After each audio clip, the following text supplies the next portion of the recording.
These are not isolated cases.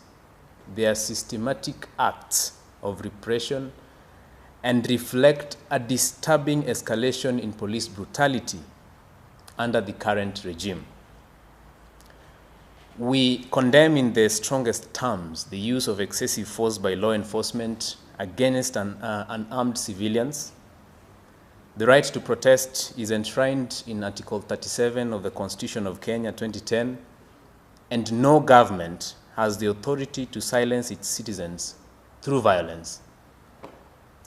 The arrests, beatings, and killings of protesters, many of them students, unemployed youth, and community organizers, are part of a broader pattern of authoritarianism that has taken root under President William Ruto's administration. We call on young people across the country to remain united, vigilant, and organized in the face of increasing authoritarianism, and rise to demand the resignation of this oppressive government. The promises of youth empowerment, economic reform, and democratic accountability have been betrayed.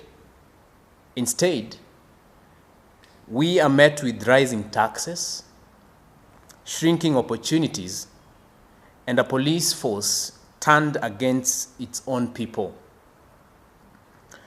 The death of our friends and comrades in the hands of police, the deployment of unmarked cars to abduct protesters, and the use of live ammunition in residential areas are just but a few examples of the regime's disregard for human life and dignity.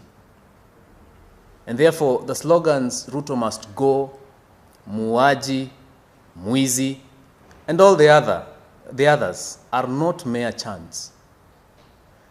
They are the voice of a generation betrayed by broken promises and rising tyranny.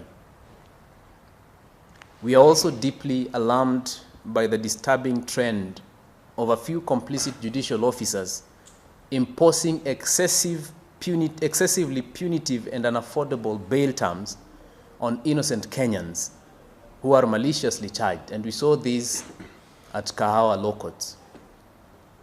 These high bail amounts, clearly designed to punish rather than uphold justice, have resulted in many of our comrades languishing in remand, robbed of their freedom, separated from their families, and unable to contribute to the very economy they are accused of destabilizing. Let it be clear that we see these actions as judicial terrorism in service of state repression. The RGM will begin a systematic process of identifying, publicly naming, and where necessary, peacefully confronting in what we've called kusalimia, these judicial actors who have chosen to weaponize the law against the people instead of protecting them. Justice must not only be done, it must be seen to be done. We demand immediate and unconditional release of all those arrested for exercising their constitutional rights. We also demand independent investigations into the killings and injuries sustained during the protests Sabasaba and June 25th. And we demand full accountability for those responsible, including senior officials.